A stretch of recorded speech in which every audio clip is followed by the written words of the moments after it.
I found my 10-year-old son alone at a bus station in downtown, shaking. He cried and said, "Grandpa left me here." He said that the place for sons of failed mothers is on the street, not in his mansion. At home, blind with rage, I called my brother. "Remember the promise we made to Mom before she died? The day has come." 2 hours later, I was still staring at my phone. No answer, no callback, nothing. My hands were trembling so badly, I could barely hold the phone. Lucas was in the shower. I'd practically had to drag him under the hot water because he wouldn't stop shaking. He kept saying he was fine, but I saw it in his eyes. That hollow look. The same look I had when I was his age, and Dad told me I wasn't worth the food I ate. I pressed my brother's number again. It rang and rang and rang. "Come on, Daniel. Pick up, please." Voicemail. Again. I wanted to scream. I wanted to throw the phone against the wall, but I couldn't, because Lucas was just 10 feet away, and if he heard me lose control, he'd think it was his fault. That's what kids do. They absorb everything and think it's because of them. I sat down on the edge of the couch, my legs suddenly too weak to hold me. The apartment felt smaller than usual. The peeling paint on the wall, the secondhand furniture, the stack of unpaid bills on the kitchen counter, everything seemed to close in on me. This place was all I could afford after the divorce. 2 bedrooms, 1 bathroom, a kitchen the size of a closet. But it was ours. It was safe. Or at least, I thought it was. I kept replaying it in my head, the phone call from the unknown number, a woman's voice, kind but concerned. "Ma'am, there's a boy here at the central bus station. He says his name is Lucas. He's alone and he's crying. Can you come get him?" My heart had stopped. Lucas was supposed to be at the mansion. Dad had picked him up from school, something he rarely did, which should have been my first warning sign. He said he wanted to spend the afternoon with his grandson. Quality time, he'd called it. I should have said no. God, I should have said no. But I'd been so tired. Working double shifts at the office, trying to keep up with rent, with food, with everything. And when Dad offered, something in me wanted to believe he'd changed. That maybe, after 8 years since Mom died, he'd finally softened. That he'd finally see Lucas as more than just the bastard grandson from the failed marriage. I was so stupid. The shower turned off. I quickly wiped my face and tried to compose myself. Lucas came out wrapped in his Spider-Man towel, his hair dripping, his eyes still red. "Mom, I'm hungry," he said quietly. "Of course, baby. I'll make you something." "Pasta, okay?" He nodded and sat on the couch, pulling his knees up to his chest. He looked so small, so fragile. I went to the kitchen and started boiling water, my mind racing. What Lucas had told me in the car, between sobs, kept echoing in my head. Grandpa took me to the mansion. He gave me cookies and asked me questions about you, about our apartment, about your job. Then he said he wanted to show me something downtown. We drove, and then he stopped at that big bus station. He told me to get out. I thought we were going somewhere, but then he just, left. He rolled down the window and said, "The place for sons of failed mothers is on the street, not in my mansion," and he drove away. My son, my 10-year-old son, left alone in the most dangerous part of the city. The water started boiling, but I couldn't move. My hands gripped the counter edge until my knuckles turned white. A cold, sharp rage was spreading through my chest, mixing with something darker. Fear. Because I knew my father. I knew he didn't do anything without a reason. This was a message. This was a test. My phone buzzed. I lunged for it. Daniel. Finally. I opened the message. "Yeah, don't involve me in this. You dug your own grave." I read it once, twice, 3 times. Then I called him. It rang twice before he picked up. "Daniel, what the hell? Did you know about this?" "Know about what?" His voice was cold, distant. Dad abandoned Lucas at the bus station. He left a 10-year-old child alone downtown and drove away. He could have been kidnapped. He could have been... I'm sure Dad had his reasons. I froze. His reasons? His reasons. Daniel, he told our son that he belongs on the street. He's not our son. He's your son. And maybe if you'd made better choices. I hung up. My whole body was shaking now, not from fear, but from pure, blinding fury. Better choices. The same thing Dad always said. The same thing the whole family whispered behind my back. That I got pregnant too young. That I married the wrong guy. That I got divorced. That I was a failure. I looked at Lucas on the couch. He was scrolling through his tablet, trying to distract himself, but I could see his hands were still trembling. No, I wasn't a failure. I was surviving. I was keeping my son safe. I was doing everything I could. But my father wasn't going to stop. I could feel it. This wasn't just cruelty. This was the beginning of something worse. I thought about the envelope, the one Mom had given us 8 years ago, on her deathbed. Her thin, pale hand pressing it into mine and Daniel's palms. You can only open this together, and only if your father tries to destroy one of you. It's protection. Promise me. We'd promised. Daniel and I, standing there in that sterile hospital room, watching our mother fade away, we'd promised. I hadn't thought about that envelope in years. It was in a box at the top of my closet, buried under old winter coats and forgotten memories. But now, as I poured the pasta into the boiling water, I couldn't stop thinking about it. What had Mom been protecting us from? And why did I suddenly feel like I was about to find out? I served Lucas his dinner, kissed the top of his head, and told him everything was going to be okay. He looked up at me with those big brown eyes. My eyes. And nodded. But I could see he didn't believe me. And honestly, I wasn't sure I believed myself. That night, after Lucas finally fell asleep, I stood in my closet, staring up at that box. My phone buzzed again. A text from a number I didn't recognize. This is your father's lawyer. We'll be filing for custody of Lucas next week. Consider this a courtesy warning. My blood turned to ice. I pulled down the box, opened it, and found the envelope, still sealed with red wax after all these years. Mom's handwriting on the front, for my children, open only together. I held it in my hands, feeling its weight. And for the first time in 8 years, I wondered, what if the promise wasn't meant to protect us from Dad? What if it was meant to protect us from the truth? I didn't sleep that night. How could I? Every time I closed my eyes, I saw Lucas's face at that bus station. The way his lip trembled when he tried to be brave. The way he flinched when a stranger walked too close. He was 10 years old, and my father had taught him what it felt like to be abandoned. At 6 a.m., I gave up trying to sleep.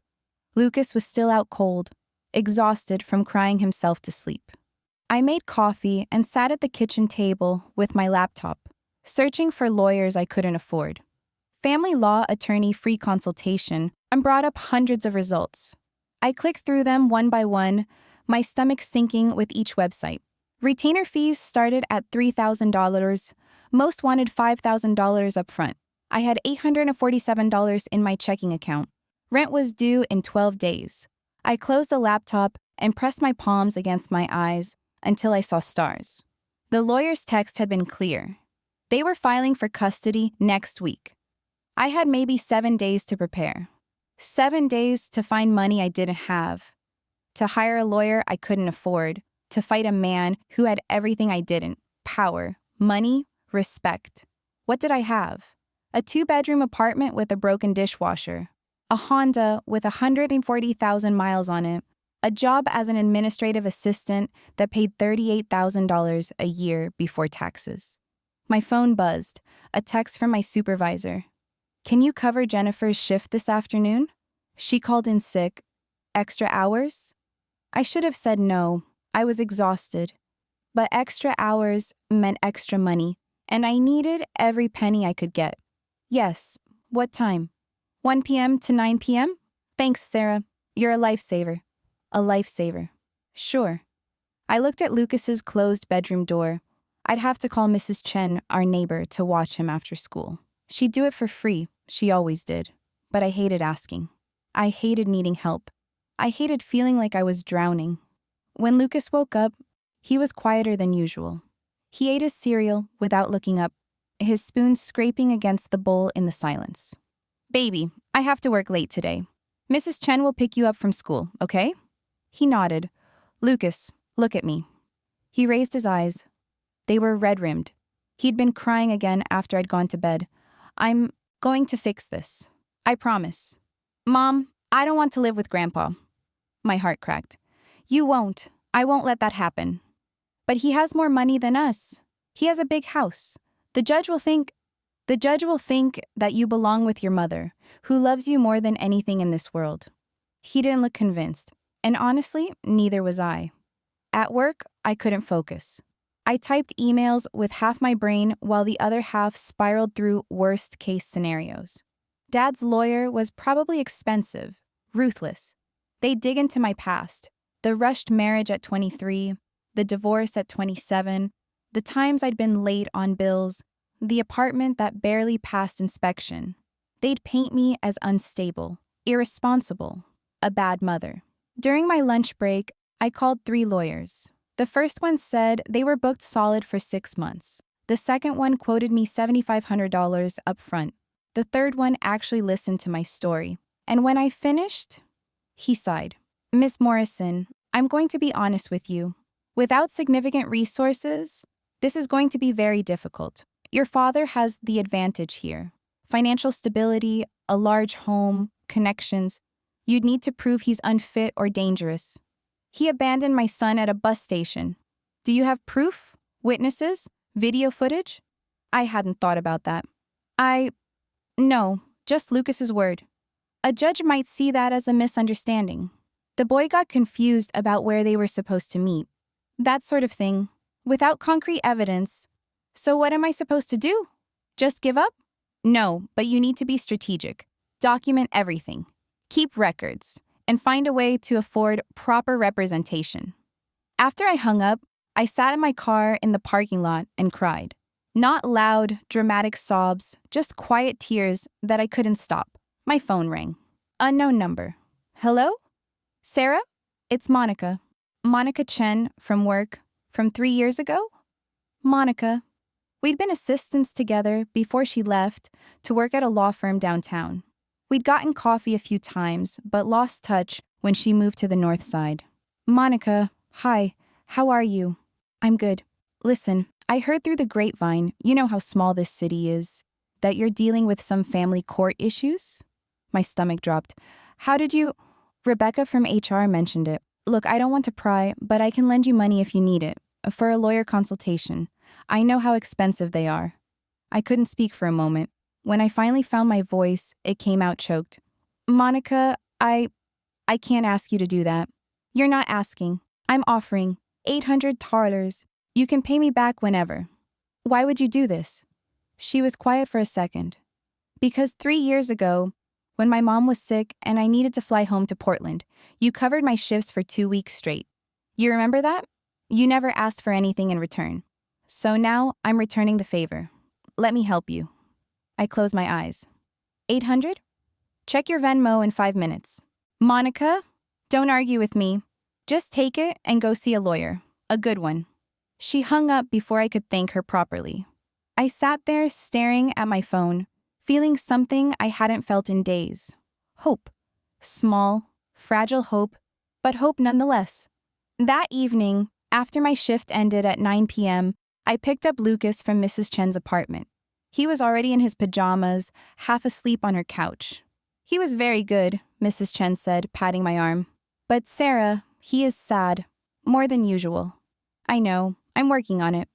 She looked at me with those wise, ancient eyes. Your father is a difficult man. I remember when you were young, he was always... She searched for the word. Hard, very hard. I hadn't realized she'd known him. But then again, Mrs. Chen had lived in this building for 30 years. She probably knew everything about everyone. He wants to take Lucas from me. Her face darkened. He will not succeed. You are a good mother. Strong mother. I wanted to believe her. At home, I tucked Lucas into bed and sat on the edge of his mattress, stroking his hair like I used to when he was little. Mom? Yeah, baby? When Grandpa left me there, I thought maybe he was right, that I don't belong in nice places because you and me, we're not like them. My throat tightened. Lucas, look at me. He turned his head on the pillow. You belong anywhere you want to be. You are smart and kind and brave. You are better than any mansion. Do you understand me? He nodded, but I could see the doubt in his eyes.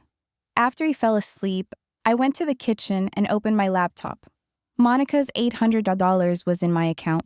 I found the name of a family lawyer who had good reviews and seemed less expensive than the others, Patricia Rojas. Her office was downtown. Consultations were $150. I booked an appointment for Friday morning. Then I did something I hadn't done in a long time. I opened Facebook and searched for my brother's name, Daniel Morrison. His profile picture was him with his wife, Carla, and their 2 daughters at some beach resort. Everyone smiling, everyone perfect. I clicked on his recent posts, photos of his daughters at piano recitals, posts about a promotion at Dad's company, check-ins at expensive restaurants, and then I saw it, a post from 3 days ago, a photo of Daniel and Dad shaking hands in front of a framed certificate. Caption, proud to be named VP of Operations at Morrison Holdings. Thank you, Dad, for believing in me. 3 days ago, right before Dad picked up Lucas from school. My hands started shaking. I scrolled further back. 2 weeks ago. A post from Dad's official business page that Daniel had shared. Family values are the foundation of a strong business. At Morrison Holdings, we believe in legacy. Family values. I thought about the lawyer's text. We'll be filing for custody next week. And suddenly, something clicked. This wasn't random. This wasn't just Dad being cruel for the sake of cruelty. This was planned. Daniel's promotion, the sudden interest in Lucas, the abandonment at the bus station, the custody filing. They were building a case, a narrative, that I was unfit, unstable, unable to provide. That Lucas would be better off with his grandfather, who had resources, stability, a proper family structure, with his perfect son running the family business. I grabbed my phone and called Daniel. It went straight to voicemail. I called again. Voicemail. I texted, I know what you're doing. You and Dad planned this. 3 dots appeared, then disappeared, then appeared again. Finally, I don't know what you're talking about. I typed back, yes, you do. You've been helping him. You got your promotion, and now you're helping him take my son. No response. I stared at the screen for 5 minutes. Nothing. Then, finally, another text came through. Dad called me 3 weeks ago.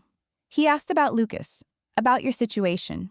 I told him the truth, that you're struggling financially, that Lucas deserves better. That's all. My vision blurred with rage. You told him I'm struggling? You helped him build a case against me? I told him facts. If you can't provide for your son, someone has to step up. I'm his mother, and Dad is his grandfather. With resources you'll never have. Think about what's best for Lucas, not what's best for your ego. I threw my phone across the room. It hit the wall and clattered to the floor. I sat there, breathing hard, my whole body shaking with fury and betrayal. Daniel, my brother, the one person who was supposed to have my back. He'd been feeding information to Dad for weeks, maybe months. The promise we made to Mom, you're each other's protection, meant nothing to him. I retrieved my phone from the floor. The screen was cracked, but it still worked. One more text from Daniel. By the way, I saw Dad's lawyer yesterday at his office. I was there about some contracts. He mentioned they have photos of your apartment from the outside, timestamped, documentation of Lucas being home alone after school on multiple occasions last month. My blood turned to ice. Mrs. Chen picks him up. He's never alone. That's not what the photos show. Someone was watching Sarah, and they have proof. I felt sick. Someone had been watching my apartment, following my schedule, building evidence. This wasn't just a custody battle. This was a calculated attack. And my own brother had helped load the gun. I looked at the cracked screen of my phone, at Daniel's last message, and something inside me snapped. They wanted to play dirty? Fine. I walked to my closet and pulled down the box. The envelope was still there, sealed with red wax, Mom's handwriting on the front. For my children. Open only together. I held it in my hands. Mom had said we could only open it if Dad tried to destroy one of us. Well, he was destroying me, and Daniel was helping him. Did the promise still count if my brother had betrayed me? I turned the envelope over. The wax seal caught the light. My finger traced Mom's handwriting. Open only together. I set it on my dresser and stared at it. Tomorrow, I'd go to the lawyer. I'd use Monica's money wisely. I'd fight this the right way. But if that didn't work, if they took this to the edge, I looked at the envelope one more time. Then I turned off the light and went to bed. But sleep didn't come, because all I could think about was one question. What secret could be so powerful that Mom made us promise to keep it locked away? And was I desperate enough to break that promise? Friday morning came too fast and too slow at the same time. I'd taken a personal day from work, something I never did because I couldn't afford to lose the hours. But this was more important. This was my son's future. Patricia Rojas's office was on the third floor of an older building downtown. The waiting room smelled like coffee and old paper. I sat in a chair that had seen better days, filling out intake forms with shaking hands. Name, Sarah Elizabeth Morrison. Age, 35. Occupation, administrative assistant. Annual income, $38,000. Marital status, divorced. Children, Lucas Daniel Morrison, age 10. I stared at that last line. Lucas Daniel Morrison. I'd given him my brother's name as a middle name because 8 years ago, I still believed Daniel would be the kind of uncle who showed up, who cared, who protected. How stupid I'd been. Ms. Morrison? A woman appeared in the doorway. Patricia Rojas was younger than I expected, maybe early 40s, with sharp eyes and silver streaks in her black hair. Come on back. Her office was small but organized. Diplomas on the wall, family photos on the desk, 2 teenage boys. She gestured for me to sit and pulled out a legal pad. Tell me everything. So I did. The bus station, the custody threat, Dad's money and power, Daniel's betrayal, the photos someone had taken of my apartment. All of it came pouring out in a jumbled mess while she took notes. When I finished, she set down her pen and looked at me with something that might have been sympathy. Ms. Morrison, can I call you Sarah? I nodded. Sarah, I'm going to be straight with you because you don't have time for me to sugarcoat this. Your father has significant advantages here. Financial resources, a large home, family support, at least from your brother. The photos they have, even if your son was being supervised, can be twisted to look like neglect if they're timed right. So I'm going to lose him. My voice came out flat. I didn't say that. But you need to understand what you're up against. Family court favors mothers, yes, but not unconditionally. They favor stability, resources, and what's in the best interest of the child. Your father's lawyers will argue that a mansion with full-time care is better than a 2-bedroom apartment where Mom works double shifts. I work double shifts to keep a roof over his head. I know, and that's what we'll argue. But you need evidence of your own. Documentation that you're a good mother. Character witnesses? School records showing Lucas is thriving under your care. Medical records showing he's healthy and cared for.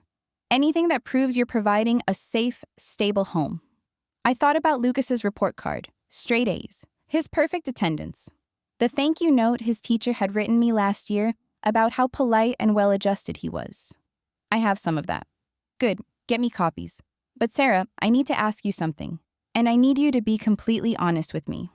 My stomach tightened. Okay, is there anything in your past, anything at all, that they could use against you? Arrests, drug use, mental health hospitalizations, anything? No, nothing. I've never even gotten a speeding ticket. She studied me for a long moment. What about the divorce? How did that go? It was messy, but there was no abuse, no infidelity. We just weren't compatible. He remarried 2 years ago and moved to Colorado. He sends child support on time every month. Does he want custody? No. We have an arrangement, Lucas sees him for 2 weeks in summer and alternating holidays. It works. Patricia made a note. Good. That actually helps you. Stable co-parenting arrangement with the biological father. That's a point in your favor. So what do I do? First, we file a response to the custody petition. We push back hard and immediately. Second, we request an emergency hearing to address the bus station incident. That's child endangerment, Sarah, and we can use it. Third, we gather every piece of evidence you have that proves you're a fit mother. And fourth, she hesitated. Fourth, you need to think about whether there's anything else going on here. Any reason your father would want custody besides just being cruel? Money, inheritance, control? Men like your father don't usually go to this much trouble unless there's something in it for them. I hadn't thought about that. I don't know. My mother died 8 years ago. She left everything to him. I'm not owed anything. Are you sure about that? Yes. But even as I said it, I felt uncertain. Mom had died so suddenly. 1 month she was fine, the next she was gone. There had been a will reading, but I'd been so devastated, so overwhelmed with a 2-year-old and a crumbling marriage, that I hadn't paid attention to the details. Patricia was watching me closely. Think about it. And Sarah, my retainer is $3,500. I know that's a lot, but I can't afford that, she sighed. I figured. Look, I can start with $2,500 and we'll work out a payment plan, but I need something up front. I had Monica's $800 plus my $847. That was $1,647. I could do it, barely. I can give you $2,500 today. Then we have a deal. She extended her hand. I shook it, and for the first time in days, I felt like maybe, just maybe, I had a chance. When I left her office at noon, I felt lighter, but also more terrified. This was real now. Legal, official. I was going to war, with my own father. My phone rang as I reached my car. Unknown number. Hello? Sarah Morrison? A man's voice, professional, cold. Yes? This is Robert Chen from Morrison Holdings. I'm calling on behalf of your father. My blood went cold. What do you want? Your father would like to speak with you, in person, today at 2 p.m. at the mansion. This is regarding Lucas and a potential arrangement. I'm not making any arrangements. Tell him to talk to my lawyer.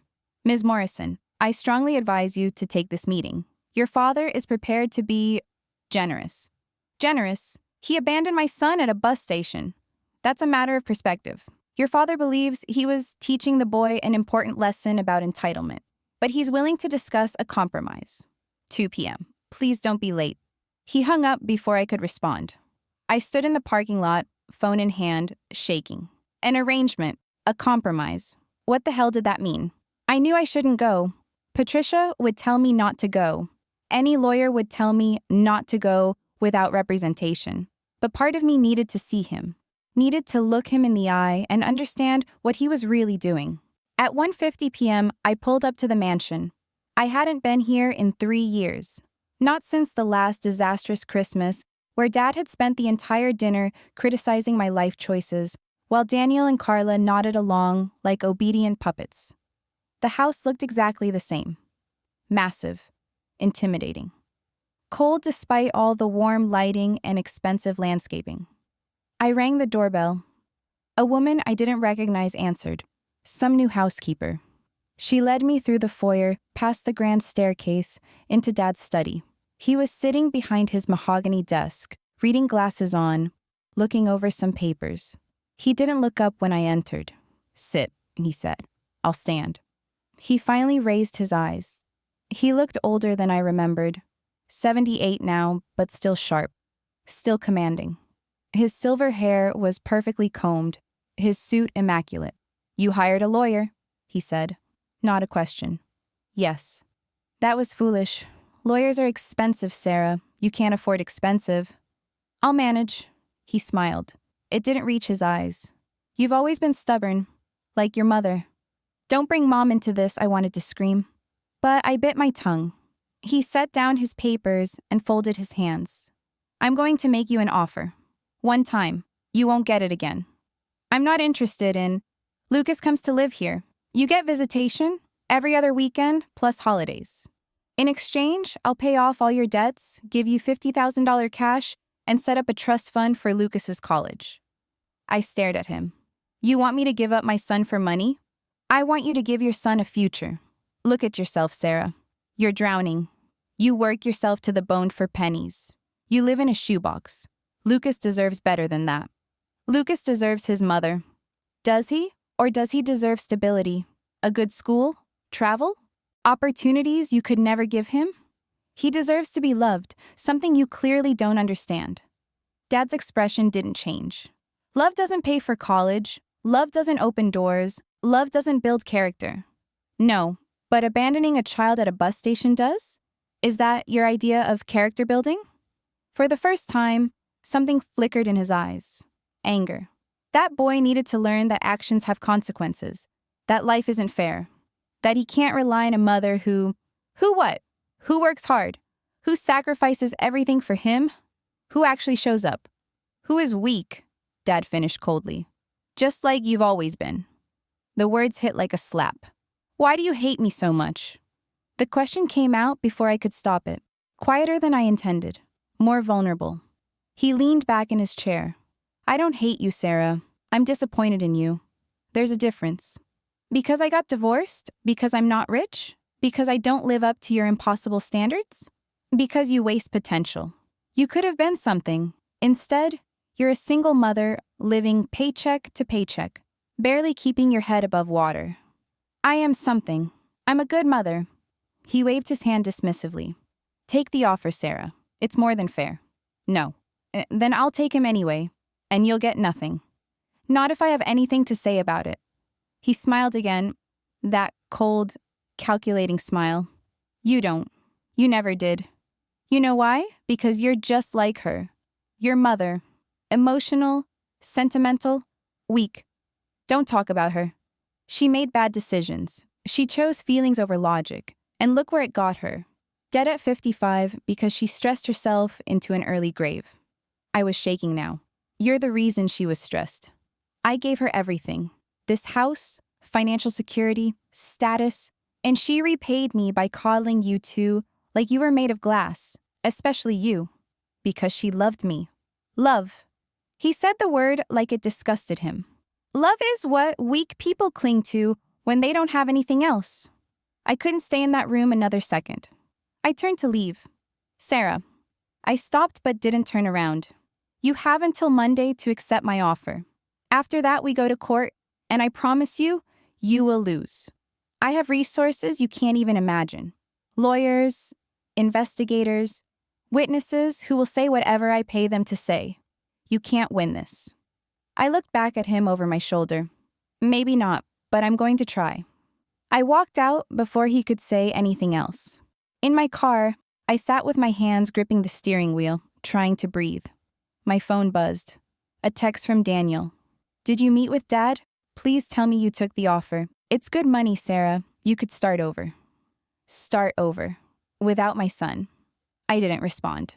Another text. He's serious about the court case. He's already hired 3 lawyers. You can't beat him. I threw my phone in the passenger seat. Then I did something I hadn't done in 8 years. I drove to the cemetery where Mom was buried. It was a small cemetery on the east side of town. Mom's grave was under a maple tree. She'd always loved maple trees. I sat down on the grass next to her headstone. Hi, Mom, I whispered. The wind rustled through the leaves above me. I don't know what to do. Dad's trying to take Lucas. Daniel's helping him. And I'm so tired, Mom. I'm so tired of fighting alone. I traced her name on the headstone with my finger. Margaret Ann Morrison. Beloved wife and mother. Beloved wife. That was a lie. Dad had never loved her. He'd owned her. You left us that envelope, I continued. You said to only open it if Dad tried to destroy one of us. Well, he's destroying me, Mom. And I don't know if I'm strong enough to stop him. A bird landed nearby, tilted its head at me, then flew away. What did you put in that envelope? What were you protecting us from? No answer. Just wind and leaves and the distant sound of traffic. I stayed there for an hour talking to her, crying, asking questions I knew she couldn't answer. When I finally stood up to leave, I noticed something I hadn't seen before. On the back of her headstone, barely visible, someone had carved something. Not professionally. It looked hand-done, crude, like someone had done it with a key or a knife. I knelt down to read it. The truth will set you free. I ran my fingers over the carved letters. They were old, weathered. How had I never noticed them before? Had Mom done this? Or had someone else? I pulled out my phone and took a picture. Then I drove home, my mind racing. That night, after Lucas was asleep, I took the envelope out again. I turned it over in my hands, studying every detail. The red wax seal with Mom's ring pressed into it. Her wedding ring, the one with the tiny diamond. Her handwriting, careful and deliberate. For my children, open only together. But Daniel wasn't my brother anymore. Not in any way that mattered. He'd chosen Dad. He'd chosen money and power and the family business over me, over his nephew. The promise was broken. Not by me. By him. I picked up a letter opener from my desk. My hand hovered over the seal. One quick motion, that's all it would take. But something stopped me. What if it wasn't what I thought?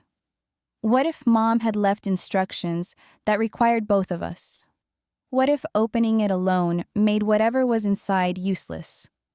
I set down the letter opener. Tomorrow, I'd try one more time to reach Daniel. I'd ask him, beg him if I had to remember the promise we made, to remember who we were before Dad poisoned everything. And if he said no, then I'd open it myself, because I was done playing by rules that only protected the people trying to destroy me. I was about to turn off the light when my phone rang. Unknown number, again. I almost didn't answer, but something made me pick up. Hello? Sarah Morrison? A woman's voice this time. Older. Familiar somehow. Yes? This is Eleanor Peterson. I was your mother's best friend. I heard about what's happening with your father and your son. I think we need to talk. My heart started racing. About what? About the envelope your mother left you. And about what your father doesn't want you to know. The line went dead. I stared at my phone, my hands shaking. Someone else knew about the envelope. Someone who knew Mom's secrets. And suddenly, I realized whatever was in that envelope wasn't just important. It was dangerous. I didn't sleep that night. How could I?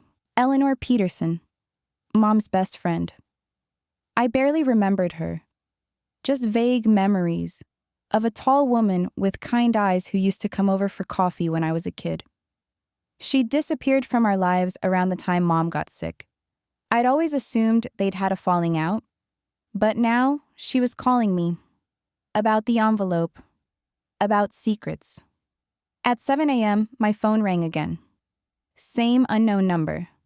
Hello? Sarah, it's Eleanor. I'm sorry I hung up so abruptly last night.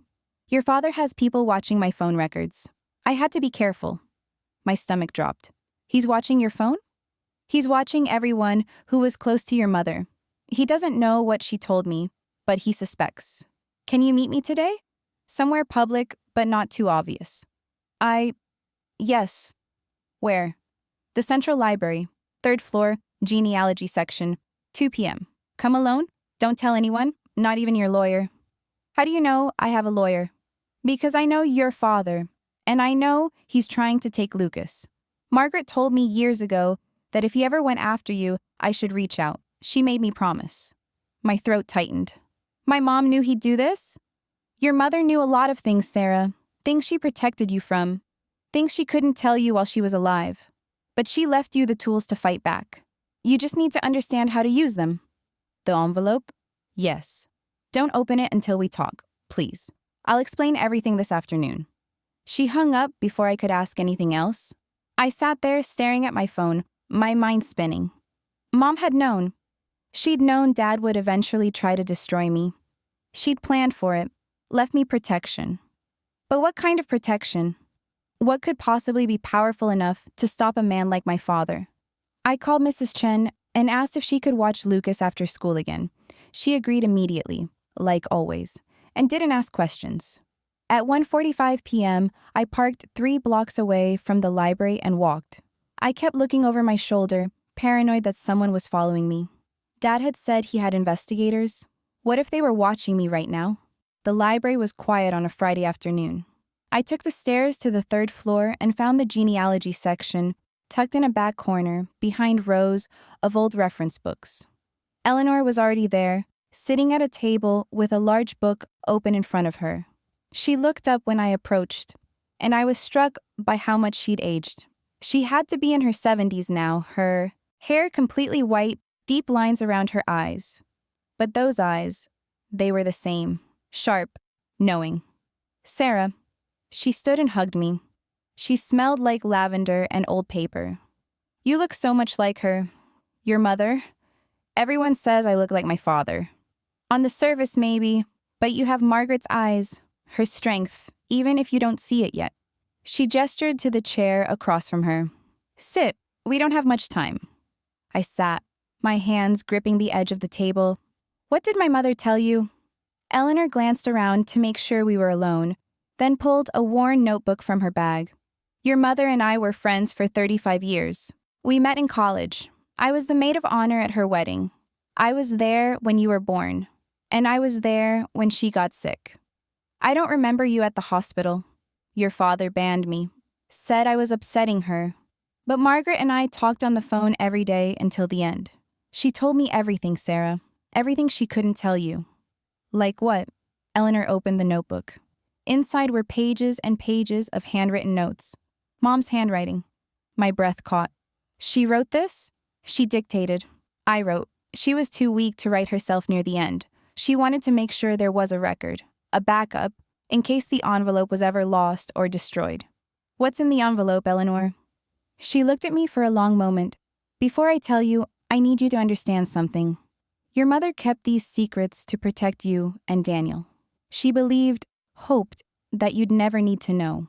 That your father would mellow with age, that he'd become kinder. She was wrong. But she wasn't naive. She knew there was a chance he'd stay cruel. So she left you insurance. Just tell me. Eleanor took a deep breath. Sarah, your father isn't Daniel's biological father. Daniel was adopted. The words didn't register at first. I stared at her, waiting for the punchline. What? Daniel is not your father's biological son. Your mother's cousin, Rachel, got pregnant at 18. She died in childbirth. The baby had no one. Your mother and your father had been trying to conceive for 2 years with no success. So they took the baby. They told everyone he was theirs. Your father never questioned it because he desperately wanted a son. My head was spinning. That's impossible. Daniel looks like him. No, he doesn't. Not really. He has your father's build because your father trained him to stand like that, talk like that, act like that. But look closer. The nose is different. The eyes are different. Daniel looks like Rachel. Your mother showed me pictures. I couldn't breathe. Does Daniel know? No. Your mother never told him. She planned to, eventually, but then she got sick so fast. She didn't have time. But why would she hide this? Why would it matter? Eleanor's expression darkened. Because 6 months after they adopted Daniel, your mother got pregnant naturally, with you. And suddenly, your father had a biological heir. But he'd already bonded with Daniel. He'd already decided Daniel was his son, his legacy. So, your mother made a choice. What choice? She lied. She told your father she'd gotten pregnant before they adopted Daniel, that she'd been pregnant when they took the baby in, but didn't know it yet. She fudged the dates, convinced him you were conceived earlier than you actually were, made him believe Daniel was born first, that you came second. My world tilted. So I'm actually older? By 6 months, Daniel was born in March. You were born in September of the same year. But your mother changed your birth certificate, made it look like you were born in March of the following year, 14 months later instead of 6. It wasn't hard to do back then. Small town hospital, records kept on paper. She had a friend who worked in the records office. I couldn't process this. My entire understanding of my family, my place in it, was collapsing. Why would she do that? Because she knew your father. She knew that if he found out Daniel wasn't his biological son, he'd reject him. Maybe not consciously, but emotionally. And she couldn't bear to see that boy suffer. So she protected him. She made sure your father would always see Daniel as the firstborn, the true heir, the legitimate son. She sacrificed your birthright to save Daniel's. Tears were streaming down my face. She chose him over me. No. Eleanor grabbed my hand. She chose to protect you both. If your father had known you were the biological child and Daniel wasn't, he would have pitted you against each other. He would have used it as a weapon. Your mother was trying to avoid that. But he still pitted us against each other. He still treated me like I was worth nothing. Because you were a girl, Eleanor said quietly. Not because you weren't his biological daughter. He wanted a son. He got two. One he believed was his by blood. One he believed was his by adoption, but came first. He chose Daniel because Daniel was the boy who came first. If he'd known the truth, that you were his biological firstborn, it wouldn't have changed anything. He still would have preferred the son. I pulled my hand away, wiping my face. This can't be true. It is. And the proof is in that envelope. DNA results your mother had done secretly 5 years before she died. Birth certificates. Daniel's original one and yours. Medical records. All of it. Why didn't she just tell Dad the truth? Why let him keep believing? Because she was afraid of what he'd do to Daniel. Your father is a proud man, Sarah. He's built his entire identity on his legacy, his bloodline. If he found out his perfect son wasn't actually his, well, it would destroy him. And in his destruction, he'd destroy Daniel. Your mother couldn't risk that. I stared at the notebook in front of me, at Mom's handwriting preserved on those pages. So I'm the biological daughter. Daniel is adopted. And Dad doesn't know. Correct. And Mom left me this information as, what? Blackmail? Eleanor's face hardened. Not blackmail, protection. If your father ever tried to destroy you, which he's doing now, you'd have the leverage to make him stop.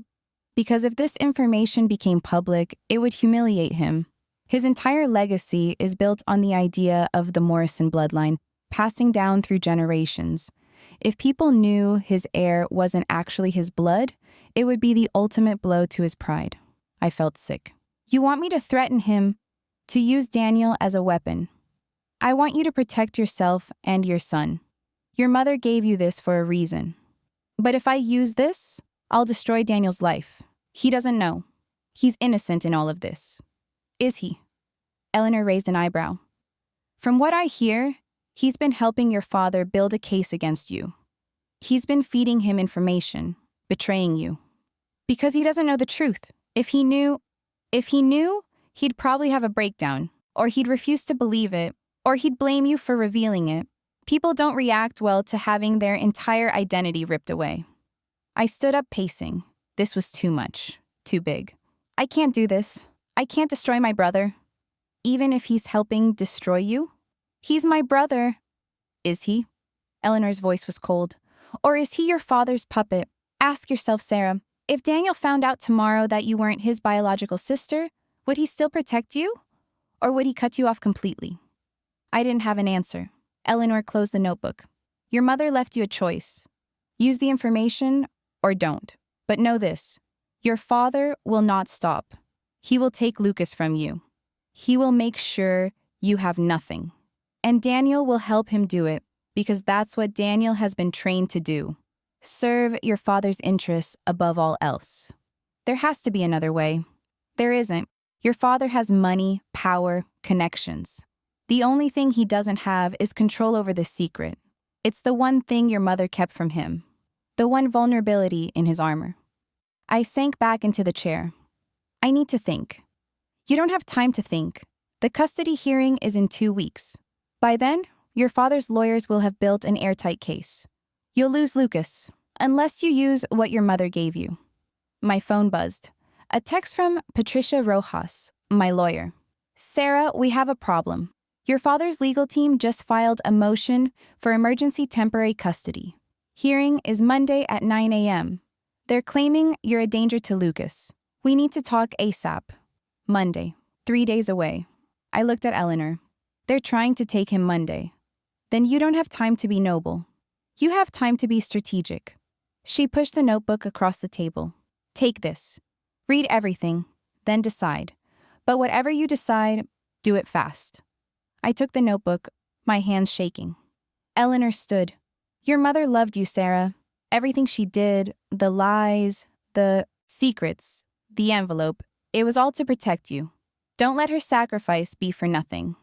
She walked away, disappearing into the stacks of books. I sat there alone, the notebook in my hands, feeling the weight of 35 years of secrets. That evening, after Lucas went to bed, I sat at my kitchen table with the notebook open in front of me. Page after page of Mom's words, transcribed by Eleanor's hand. March 15th, 1987.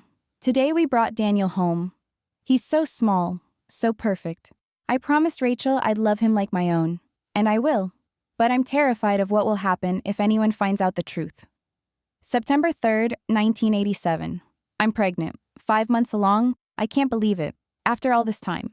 But now I'm scared. What if Richard finds out Daniel isn't his? What if he rejects Daniel when he has a biological child? January 12th, 1988. I made the decision today. I'm going to lie about Sarah's birth date. Make it look like she was born later than she actually was. It's the only way to protect both my children. Daniel will be the firstborn. Sarah will be second. Richard will never know the truth. October 5th, 1989. Sarah is 1 year old officially, though she's really almost 2. I hate lying to her. I hate that I've altered her birth certificate. But I see the way Richard looks at Daniel with such pride, such love. I can't risk him losing that. On, page after page, years of secrets and lies and rationalizations. The last entry was dated 2 weeks before Mom died. April 3rd, 2017, I'm out of time. The cancer is spreading too fast. I've left the evidence with Eleanor, and I've left the envelope for Sarah and Daniel. I pray they never need to open it. I pray Richard softens, that he learns to love them both equally. But if he doesn't, if he tries to destroy one of them, they'll have the truth. They'll have the power to protect themselves. I only hope they forgive me for the lies. I only hope they understand I did it all out of love. I closed the notebook and pressed my palms against my eyes. Mom had carried this for 30 years. This massive secret, this web of lies, all to protect us.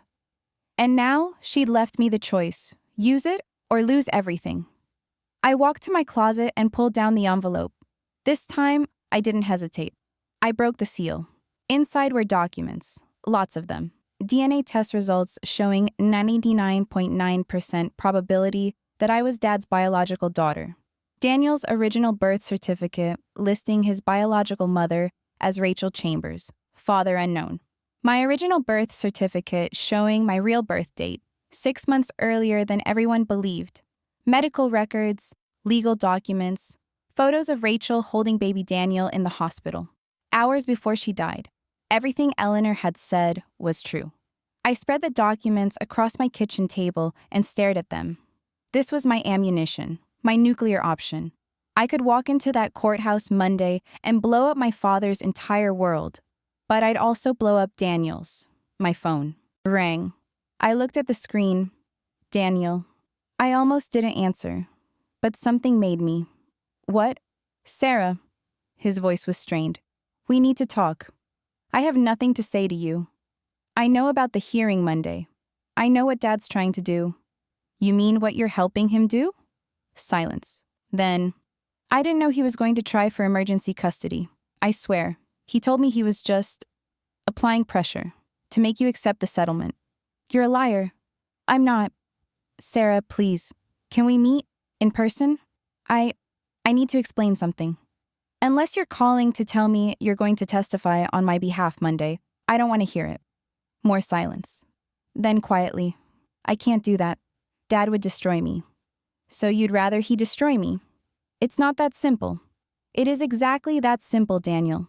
You're choosing him over me, over your nephew. You're choosing money and status and the family business over doing what's right. You don't understand the pressure I'm under, the expectations. Everything I have is tied to him. My job, my house, my kids' trust funds. If I go against him, you'll have to get a real job? Join the rest of us in the real world? Poor baby. Sarah, do you know what he did to Lucas? Your nephew?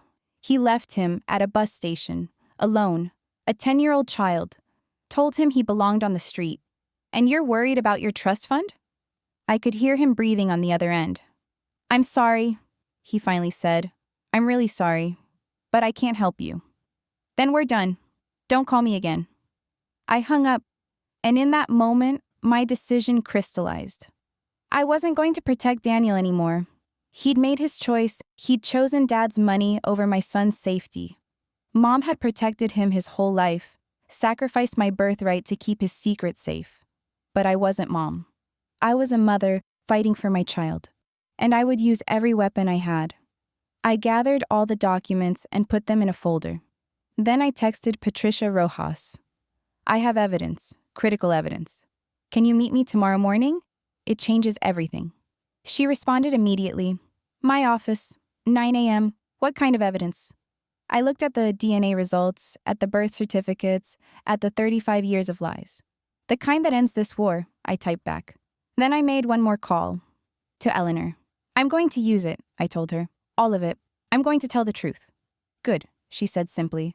Your mother would be proud. Would she? I'm about to destroy Daniel's entire life. No, you're about to save your son's. There's a difference. She was right. I wasn't doing this for revenge. I wasn't doing this to hurt Daniel. I was doing this because my father had left me no choice. And if Daniel got caught in the crossfire, that was on him, not me. I slept that night. Really slept, for the first time in weeks. Because I finally knew what I was going to do, and I was ready for war. Saturday morning, I walked into Patricia Rojas's office with the folder clutched against my chest like a shield. She was already there, coffee in hand, looking alert despite the early hour. When she saw my face, she set down her mug. You look different, she said. I feel different. I sat down and placed the folder on her desk. This is everything my mother left me. DNA tests, birth certificates, medical records, 35 years of secrets that my father doesn't know exist.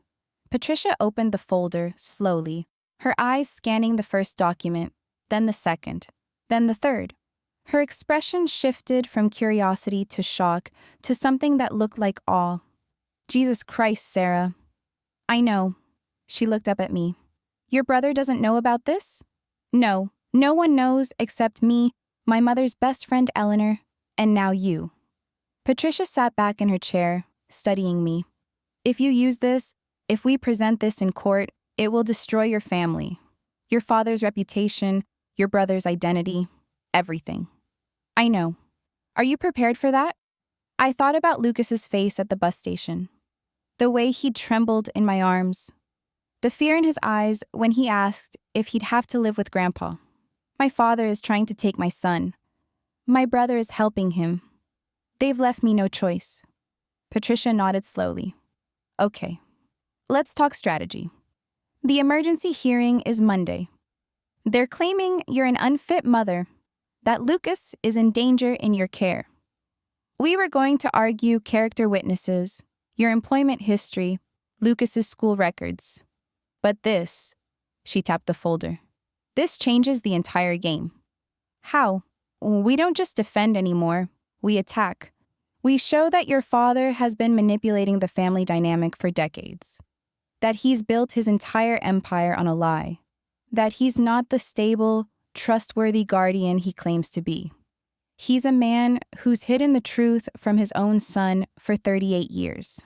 Will it work? It'll definitely stop the custody petition. A judge isn't going to hand a child over to someone who's just been exposed as fundamentally dishonest.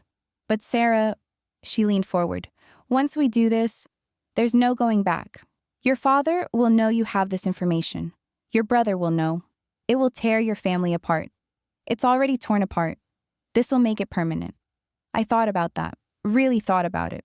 Part of me, the part that still remembered being 7 years old and believing my father loved me, wanted to find another way. Wanted to believe that somehow we could all reconcile. That Dad would see reason. That Daniel would remember we were siblings before we were enemies. But that part was naive, and I couldn't afford to be naive anymore. Do it, I said. Use everything. Patricia studied me for a long moment. Then she pulled out a legal pad and started taking notes. We'll need to be strategic about how we present this. We don't just dump it on the judge. We build to it. We establish your father's pattern of manipulation and control. We show that he's not interested in Lucas's well-being. He's interested in punishing you. Then, when they try to paint him as the stable, successful grandfather who just wants what's best for the boy, we pull out the evidence and show who he really is. What about Daniel? What about him? When this comes out, it's going to destroy him, his whole identity, everything he believes about himself. Patricia's expression softened. Sarah, you can't protect everyone. Your brother made his choice. He chose to help your father attack you. Now he has to live with the consequences. He doesn't know the truth. If he knew, would it change anything? Would he suddenly stop helping your father? Or would he just be angry at you for revealing it? I didn't have an answer. Look, Patricia continued, I understand the instinct to protect your brother, but you need to be clear about your priorities. Your son comes first. Not your father's reputation, not your brother's feelings, your son. She was right. Of course she was right. Okay, I said, what do I need to do? First, we need to authenticate all these documents, DNA tests, birth certificates, medical records. We need to verify everything is legitimate and admissible. Then we need to prepare your testimony. You'll need to explain how you came to have this information, why your mother kept it secret, and why it's relevant to the custody case. How is it relevant? Lucas isn't involved in any of this. Your father's argument is that he provides a stable, trustworthy environment. We're going to show that he's neither stable nor trustworthy. That he's a man who's built his life on deception. That he manipulates and controls his family members. That giving him custody of Lucas would be putting your son in the care of someone who's fundamentally dishonest. And Daniel? We'll need him there, as a witness. The judge will want to hear from him. Does he confirm or deny the adoption? Does he support the custody petition, even knowing this information? My stomach turned. You want to ambush him with this in court? I want to present the truth in a legal form. What your brother does with that truth is up to him. I imagined it. Daniel sitting in the witness box. The lawyer presenting the birth certificates, the DNA results, watching his face as he realized everything he thought he knew about himself was a lie. It felt cruel. But then I thought about Lucas, about protecting my son, about doing whatever it took to keep him safe. Okay, I said again, whatever it takes. We spent the next 3 hours going through every document, planning the strategy, preparing my testimony. By the time I left Patricia's office, it was almost noon. I sat in my car for a long time, staring at my phone. I should call Daniel, warn him, give him a chance to prepare for what was coming. But if I did that, he'd tell Dad. And Dad would find a way to stop it, to suppress the evidence, to turn this around on me. No, I couldn't warn him. My phone rang. Daniel's name on the screen. My hand hovered over the answer button. Finally, I answered. What? Sarah, please, we need to talk. In person. Today. I'm busy. This is important. It's about the hearing Monday. My pulse quickened. What about it? Can we meet? Please? The coffee shop on 5th Street. 1 hour. I should say no. I should hang up and stick to the plan.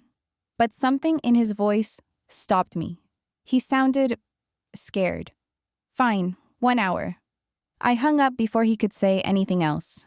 50 minutes later, I walked into the coffee shop. Daniel was already there, sitting at a corner table. He looked terrible, unshaven, dark circles under his eyes, his usually perfect hair uncombed. When he saw me, he stood up awkwardly. Thanks for coming. I didn't sit down. You have 5 minutes. Sarah, please. Sit. I sat but kept my bag on my lap, ready to leave. Daniel ran his hand through his hair. I don't know how to say this. Try using words, you're usually good at those. He flinched. I deserve that. You deserve worse. I know. He looked down at his coffee cup. I've been thinking about what you said, about what Dad did to Lucas. And I can't stop thinking about it. Little late for a conscience, don't you think? I talked to Carla, my wife. I told her everything about the bus station, about the custody case, about Dad's offer to you, and she was horrified, Sarah. She asked me how I could help Dad do this, how I could choose him over you and Lucas.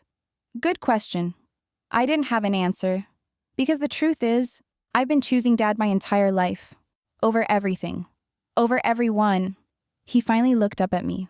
He called me 3 months ago, said he was worried about you, that you were struggling financially, that Lucas deserved better. He asked me to keep an eye on you, report back about your situation. And I did. I told him about your apartment, your job, the times Mrs. Chen watched Lucas. I thought I was helping, and that maybe he'd offer you money or assistance. I didn't know he was building a case. You should have known. You know what he's like. I didn't want to see it, because if I saw it, if I really looked at who Dad is, I'd have to admit that everything I've built, everything I have, is because of him. And that terrifies me. I studied my brother, really looked at him. He looked older than 38, tired, trapped. Why are you telling me this now? Because Carla gave me an ultimatum. She said, if I don't stand up to Dad, if I don't do the right thing for once in my life, she's taking the girls and leaving. And she meant it, Sarah. I saw it in her eyes. So you're here because your wife threatened to leave you. Not because it's the right thing to do. I'm here because I'm trying to be better, to do better. He reached across the table like he might take my hand, but I pulled back. I want to help you. I'll testify Monday. I'll tell the judge that Dad is manipulative, that you're a good mother, that Lucas should stay with you. I wanted to believe him. God, I wanted to believe him. But I couldn't. It's too late, Daniel. What do you mean? I mean, I don't need your help anymore. I have something else. Something that will end this. His brow furrowed. What are you talking about? I shouldn't tell him. I should walk away right now and let Monday's hearing speak for itself. But he was my brother. Despite everything, he was my brother. Do you remember the envelope? The one Mom gave us before she died? His face went pale. The one we were supposed to open together? Yes. You opened it? I had to. What was in it? I looked at him for a long moment. This was it. The moment where I decided whether to give him a chance or let him walk into that courtroom blind. The truth, I said quietly. About our family, about who we really are. I don't understand. You will. Monday, in court, it's all going to come out. He stared at me, confused and increasingly panicked. Sarah, what are you talking about? What truth? I stood up. I'm sorry, Daniel, I really am, but you made your choice. Now you have to live with the consequences. Wait, he grabbed my arm. Please. If there's something I need to know, something that's going to come out in court, tell me now. Let me prepare. I pulled my arm free. Like you let me prepare when you were feeding information to Dad? When you were helping him build a case against me? I didn't know. You should have known. You should have asked. You should have been on my side. Tears filled his eyes. I'm trying to be on your side now. Too late. I walked out of the coffee shop, my hands shaking. Behind me, I heard Daniel call my name, but I didn't turn around. That night, Lucas and I made pizza together. His favorite. He'd been quiet all weekend, worried about the hearing Mondays, so I tried to make things feel normal. We watched a movie, we laughed at the funny parts. I tucked him in and told him everything was going to be okay. Mom, he said as I was turning off the light. Yeah, baby. Are you scared? I paused. I could lie. Tell him no. Everything's fine, don't worry. But he deserved the truth. A little bit, I admitted. But I'm also ready. I'm ready to fight for us. You're the strongest person I know, he said quietly. My throat tightened. You're pretty strong too, kiddo. I get it from you. After he fell asleep, I sat at the kitchen table with all the documents spread out in front of me one more time. DNA results, birth certificates, medical records, Mom's notebook full of confessions and explanations. Tomorrow, I would walk into that courtroom and detonate a bomb that had been buried for 38 years. My father would be humiliated. My brother would be destroyed. My family would never be the same. But my son would be safe. And that was all that mattered. My phone buzzed. A text from an unknown number. "This is Eleanor. I know tomorrow is the hearing. I want you to know that, whatever happens, your mother would be proud of you. You're protecting your son the way she protected you and Daniel. That's what real love looks like. Good luck." I read the message 3 times. Then I texted back, "Thank you for everything." She responded immediately. "Your mother was my best friend. Keeping her secrets until now was the hardest thing I've ever done. But she was right. This was meant for you to decide, not for me to reveal. You're doing the right thing, Sarah. Trust yourself." I looked at Mom's photo on my fridge, a picture from 10 years ago, when she was healthy, smiling, holding 2-year-old Lucas. "I hope you're right, Mom," I whispered. "I hope I'm doing what you would have wanted." The photo didn't answer. It never would. But somewhere deep inside, I felt a certainty that I was on the right path. Not an easy path, not a painless path, but the right one. I went to bed at 11 p.m. and actually slept. Not great sleep, but better than I'd had in weeks. When I woke up Monday morning, the first thing I saw was a text from Patricia. "Court at 9 a.m. Meet me outside courtroom 3B at 8:30. We're ready. This is going to work." I showered, dressed in the only professional outfit I owned, a navy blue dress and blazer I'd worn to job interviews, and dropped Lucas off at school. "I'll pick you up right after school," I told him, "with good news." He hugged me tight. "I love you, Mom." "I love you too, baby. So much." At 8:25 a.m., I walked into the courthouse. Patricia was waiting outside the courtroom, briefcase in hand. She looked confident, professional, ready. "You good?" she asked. "I'm good. Remember, we don't lead with the documents. We let them make their case first. Let them paint your father as the perfect guardian. Then we dismantle it piece by piece." "Got it." The courtroom doors opened. We walked in. Dad was already there, sitting with his 3 lawyers at the plaintiff's table. He looked exactly as I expected. Impeccable suit, perfect posture, the picture of respectability. When he saw me, his expression didn't change. Cold, calculating. Daniel was there too, sitting in the gallery behind Dad's table. He looked terrible, like he hadn't slept at all. When our eyes met, I saw something I'd never seen before in my brother's face. Fear. Real, genuine fear. He knew something was coming. He just didn't know what. The judge entered, a woman in her 60s named Judge Margaret Chen. No relation to Mrs. Chen, I hoped, though the coincidence was odd. "All rise." We stood. The judge sat. We sat. And the hearing began. Dad's lawyer went first, painting a picture of a concerned grandfather who only wanted what was best for his grandson.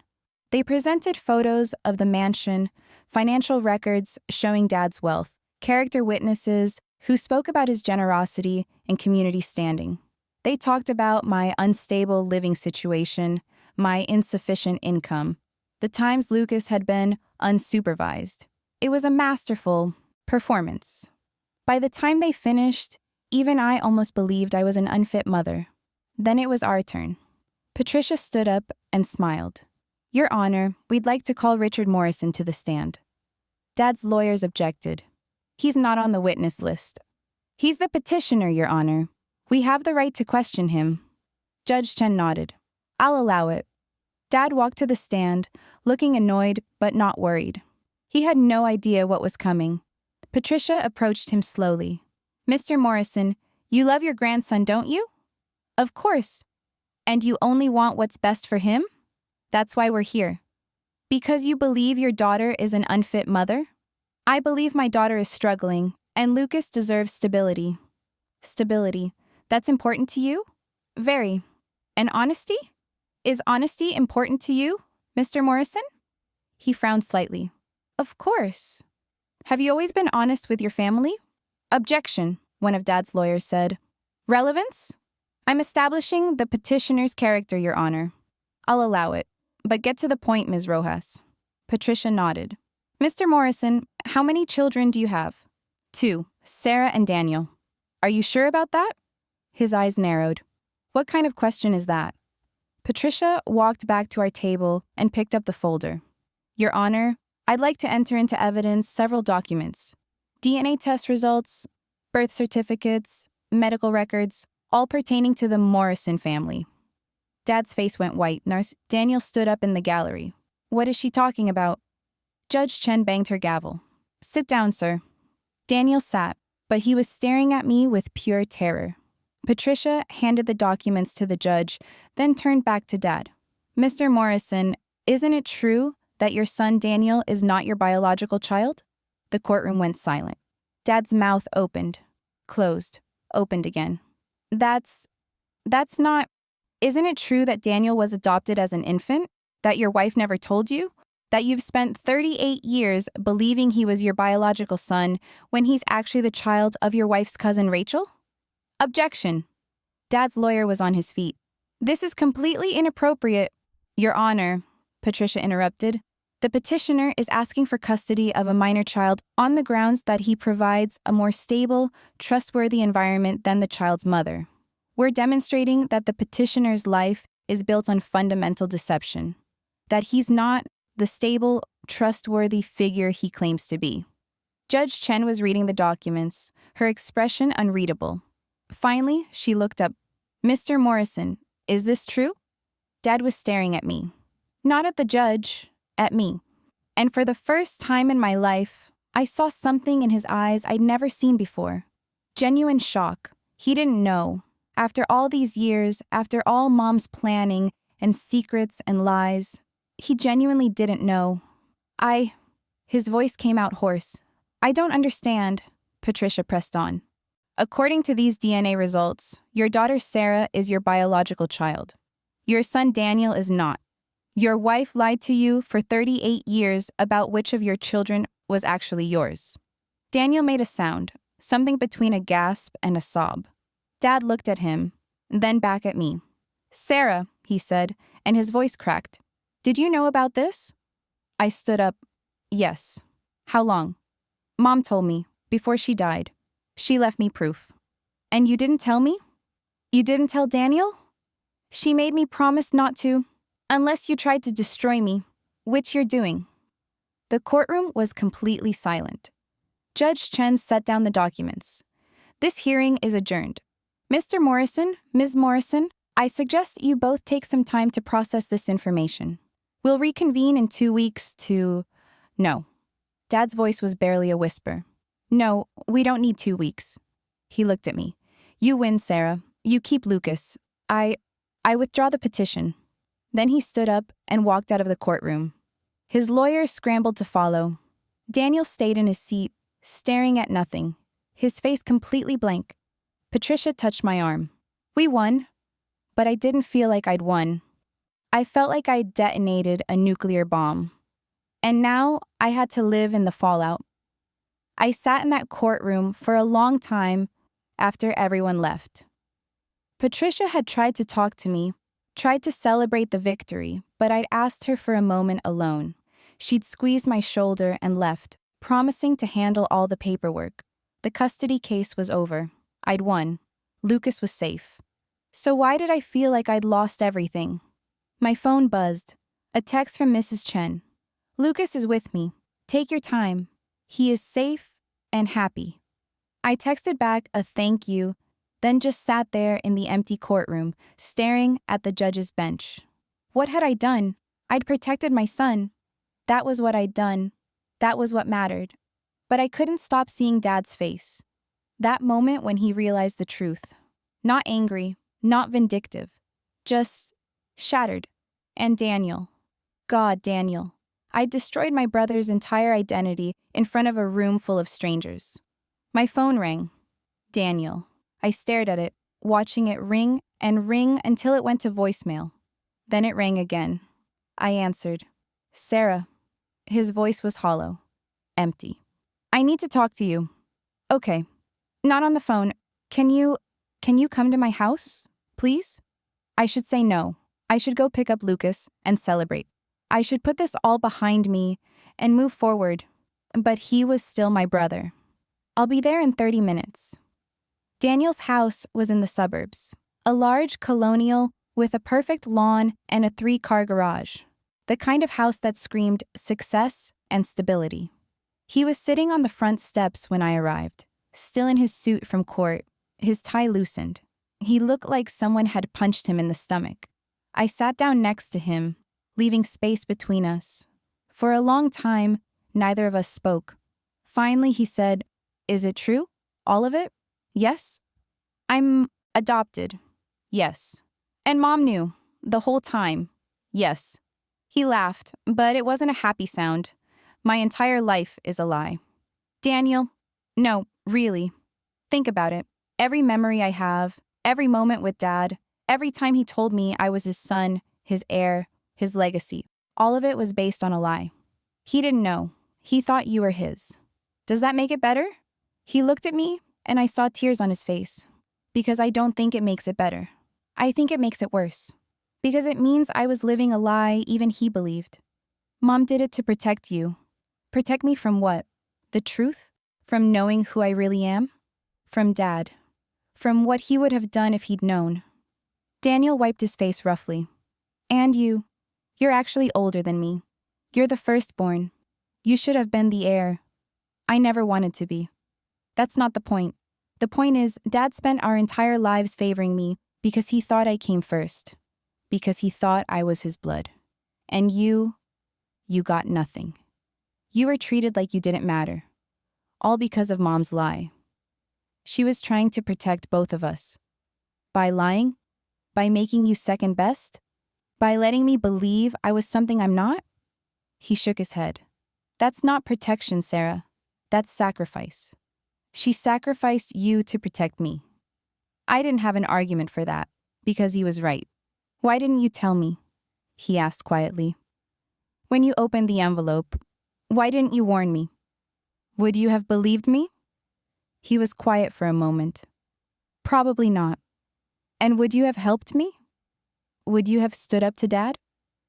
More silence. I don't know, he finally admitted. I like to think I would have.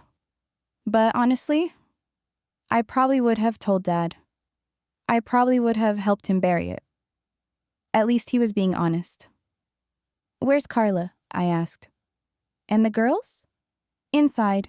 She won't even look at me. She's furious I didn't help you before it came to this. She said, his voice cracked. She said she doesn't know who I am anymore. And honestly, neither do I. We sat in silence for a while longer. Then Daniel said, I went to see Dad. After court, and he wouldn't talk to me. Just told me to leave. Like I was a stranger. My chest tightened. He's in shock. He's rejected me. Because now he knows the truth. I'm not really his son. You were his son for 38 years. That doesn't just disappear. Doesn't it? Daniel looked at me with red, hollow eyes. He built his entire identity on bloodline, on legacy, on passing down the Morrison name to his biological heir. And now he knows I'm not that. I'm some cousin's bastard that Mom passed off as his. You're still his son. No, I'm not. I never was. I was just a placeholder. Until you came along. That's not true. Then why did Mom have to lie? Why did she have to fake your birth date and hide the DNA test and create this entire web of deception? Because she knew Sarah. She knew that if Dad found out the truth, he'd reject me. And she was right.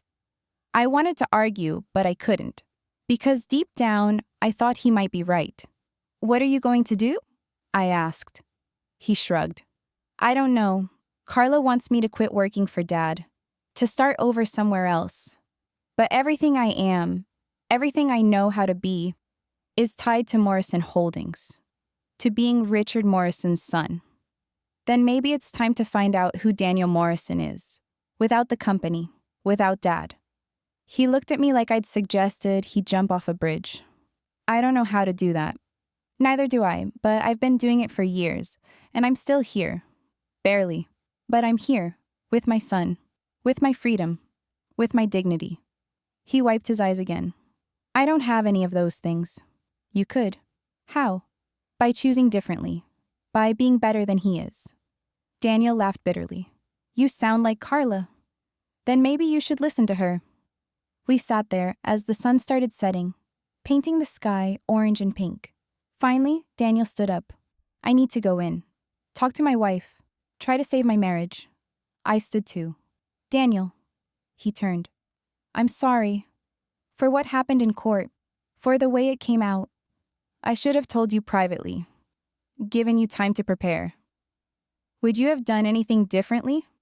If you could go back? I thought about it. Really thought about it. No, I said honestly. I'd do exactly the same thing. Because I had to protect Lucas, and you weren't going to help me. He nodded slowly. Then there's nothing to apologize for. You did what you had to do. Just like Mom did what she had to do. He paused.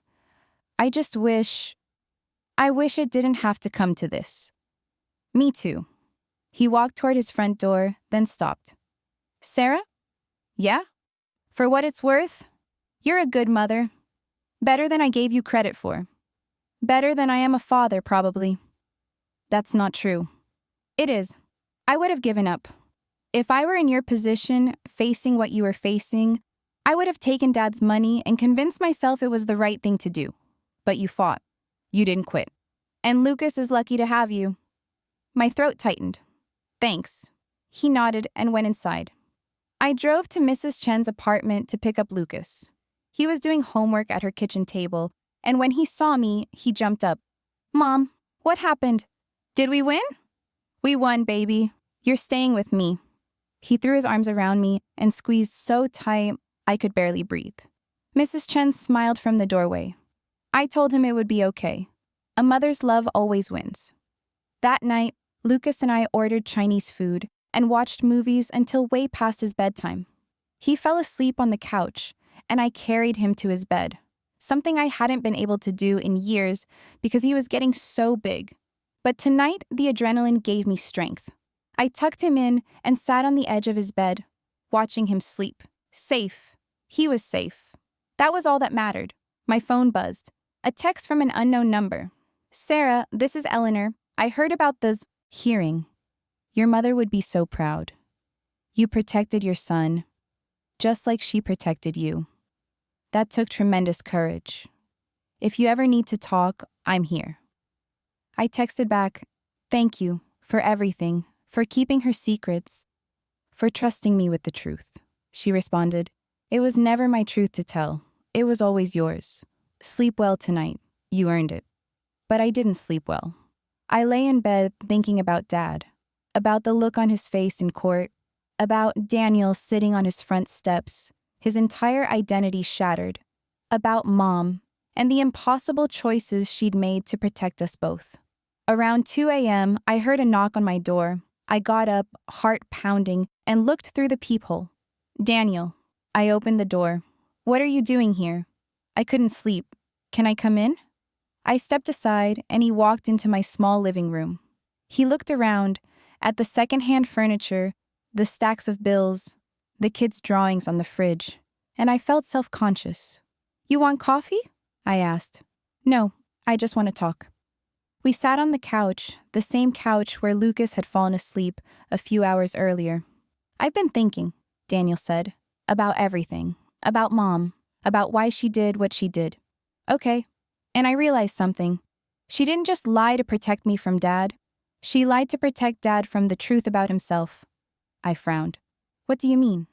Dad's entire identity is built on being better than everyone else. Smarter, more successful, more in control. If he'd known he'd been deceived, that his wife had lied to him for 38 years, that he'd raised another man's child as his heir, it would have destroyed him. Not because I'm not his biological son, but because it would mean he wasn't as smart or in control as he believed. Someone had fooled him. Someone had gotten one over on him. I hadn't thought about it that way. So Mom lied to protect his ego? Maybe. Or maybe she lied because she knew that if his ego was shattered, he'd take it out on all of us. He'd become even more controlling, even more cruel. She was trying to keep the peace, to keep the family together. Did it work?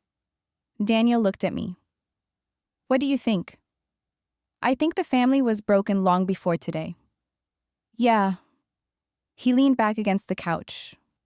I went to see Dad again, after I left you. He let me in this time. What did he say? He asked me who my real father was. I told him I don't know. Rachel never said. He asked if I wanted to find out. I said no. Why not? Because it doesn't matter. Whoever my biological father was, he didn't raise me. Richard Morrison raised me. For better or worse, mostly worse, honestly.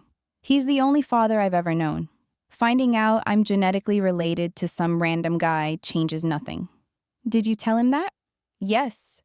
And he said, Daniel's voice cracked. He said, then you're still my son, if you want to be. My eyes filled with tears. That's good, Daniel. That's really good. Is it? Because I don't know if I want to be his son anymore. Not after everything he's done. Not after what he tried to do to you and Lucas. So what are you going to do? I'm taking Carla's advice. I'm quitting Morrison Holdings, starting my own consulting firm, something that's mine, not his. That's brave. It's terrifying. But staying would be worse. I can't keep being who he wants me to be. I need to figure out who I actually am. We sat in silence for a while. Then Daniel said, I'm sorry, Sarah, for everything. For not standing up for you, for helping Dad build a case against you, for being a coward. You're not a coward. I am, but maybe I don't have to stay one. He looked at me. Can we try again? As siblings? Without Dad in the middle? I thought about it. About the years of rivalry and resentment. About the betrayal and the pain. But I also thought about us as kids. Before everything got complicated. When we used to play together in the backyard. When he taught me how to ride a bike. When we were just brother and sister. We can try, I said. But it's going to take time. You hurt me, Daniel. You really hurt me. I know. And I'll spend as long as it takes making up for it. Starting with what? He pulled an envelope out of his jacket pocket. Starting with this. I opened it. Inside was a check for $50,000. Daniel, I can't. It's not from Dad. It's from me. From my own savings. I want you to have it. Pay off your debts. Get a better apartment. Have some breathing room. I don't want your money. It's not about what you want. It's about what's right. You should have been Dad's heir. You should have had the opportunities I had. This doesn't make up for it, but it's a start. I looked at the check. $50,000. More money than I'd ever seen in one place. It could change my life, Lucas's life. But it felt wrong, like I was accepting payment for keeping quiet about the truth. I can't take this, I said, handing it back. Why not? Because I didn't fight for money. I fought for my son. If I take this, it makes everything about money again. Daniel looked at the check, then at me. You're better than all of us, you know that? I'm not better. I'm just trying to survive. He put the check back in his pocket. Okay, but the offer stands. If you ever need anything, money, help, someone to talk to, I'm here. I know I don't deserve your trust yet, but I'm going to earn it back, however long it takes.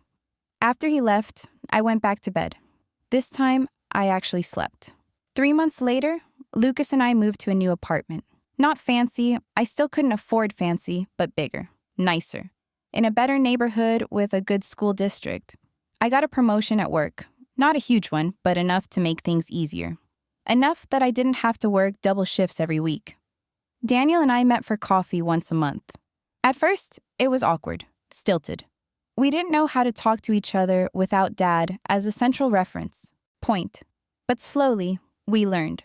We talked about our kids, about our jobs, about normal sibling stuff. He brought his daughters to meet Lucas once. They played in the park while we watched. It was nice, normal. Dad was harder. He called me once about a month after the hearing, asked if we could talk. I said no. He called again a week later. I didn't answer. The third time, I picked up. What do you want? I asked. I want to apologize, he said. Those words, coming from Richard Morrison, were so unexpected I almost dropped the phone. For what? For everything. For the way I treated you. For trying to take Lucas. For not seeing what your mother saw.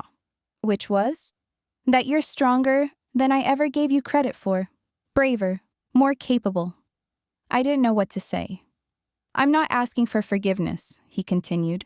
I don't deserve it. But I want you to know, I see you now. Really see you. And I'm sorry I didn't before.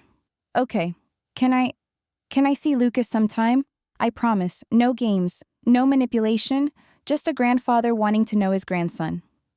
Every instinct told me to say no, to protect Lucas from him. But Lucas had asked about his grandfather, had asked why they didn't see each other anymore, and I'd promised myself I wouldn't poison my son against his family the way my family had poisoned me. Maybe, I said, eventually, but on my terms. Supervised visits, in public places, and the first time you try anything? I understand. We hung up. I didn't know if I'd actually follow through, if I'd really let him back into our lives. But at least the door was open, just a crack. Eleanor came to visit once. We had tea in my new apartment, and she told me stories about Mom, about who she was before she became Richard Morrison's wife, before the secrets and the lies. She was brilliant, Eleanor said. Sharp, funny, independent. Your father loved that about her, but he also feared it. So he spent years trying to dim her light, make her smaller, more manageable. Did it work?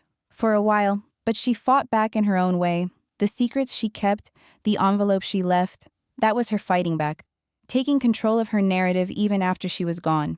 Do you think she knew that it would come to this? I think she hoped it wouldn't, but she prepared for it anyway. That's what real love looks like, Sarah. Hoping for the best, but preparing for the worst. Giving your children the tools to fight even when you can't fight anymore. I thought about that a lot. About the envelope, about Mom's secrets, about the impossible choices she'd made. I still didn't know if she'd made the right choices, if lying was ever the right thing to do, even to protect someone. But I understood why she did it. I understood the desperation of a mother trying to protect her children from a cruel world. Because I'd made my own impossible choice. I'd used those secrets that destroyed my brother's identity and my father's pride to save my son. And I'd do it again. Every single time. 6 months after the hearing, Lucas's school had a career day. Parents were invited to come talk about their jobs. I went, wearing my best work outfit, and talked to a classroom of 4th graders about being an administrative assistant. It wasn't glamorous, it wasn't exciting, but I made it sound important because it was important. It was how I supported my son. After my presentation, one little girl raised her hand. Do you like your job? Most days, I said honestly. What's your favorite part? I thought about it. My favorite part is knowing that everything I do, every email I send, every call I take, every task I complete, it means my son has a food on the table and a roof over his head. That makes even the boring parts meaningful. Lucas beamed at me from his desk. On the drive home, he said, Mom? Yeah, baby? I'm proud of you. I glanced at him in the rearview mirror. Why? Because you're the strongest person I know, and because you never gave up on me. My vision blurred with tears. I will never give up on you, Lucas. Never. I know. That night, after Lucas went to bed, I took out a box from the back of my closet. Inside was the envelope, or what was left of it. The documents were with my lawyer, filed away as evidence, but I'd kept the envelope itself. The red wax seal with Mom's ring impression, her handwriting. For my children, open only together. We hadn't opened it together. I'd broken that promise. But in the end, it had brought Daniel and me closer than we'd been in years. It had shattered Dad's perfect facade and forced him to see us, really see us, for the first time. It had saved my son. Thank you, Mom, I whispered, for the envelope, for the secrets, for fighting for us even after you were gone. I finally understand. You weren't protecting us from the truth. You were giving us the power to use it when we needed it most. I put the envelope back in the box and closed it. Some secrets were meant to be kept forever. Others were meant to be weapons, used only when everything else failed. Mom had known the difference, and she'd trusted me to know it too. I walked to Lucas's room and stood in the doorway, watching him sleep. Safe, happy, free. That was my vindication. Not the look on Dad's face when the truth came out. Not Daniel's broken apology. Not even the custody case I'd won. My vindication was this. My son, sleeping peacefully, knowing he was loved and protected. Everything else, the family drama, the secrets, the pain, was just noise. This was what mattered, and this was what I'd fought for. I closed his door quietly and went to my own room. For the first time in months, I felt at peace. Not because everything was perfect. My apartment was still small. My job was still exhausting. My family was still broken in ways that might never fully heal. But I was free. Free from my father's control. Free from the weight of Mom's secrets. Free to build a life on my own terms. And that was worth more than any inheritance, any mansion, any amount of money. I'd chosen my son over everything else. And I'd won. Not in court, not in some dramatic public showdown, but in the quiet, everyday ways that actually mattered. I was a good mother. I was strong. I was enough. And nobody, not my father, not my brother, not anyone, could take that away from me. I lay down in bed and closed my eyes. Tomorrow would bring new challenges, new struggles, new battles to fight. But tonight I could rest, because for the first time in my life, I knew exactly who I was. Not Richard Morrison's disappointing daughter, not Daniel Morrison's inferior sister, not Margaret Morrison's sacrificial lamb. I was Sarah Morrison, Lucas's mother, a survivor, a fighter, a woman who'd protected her son at any cost. And that was enough. More than enough. It was everything.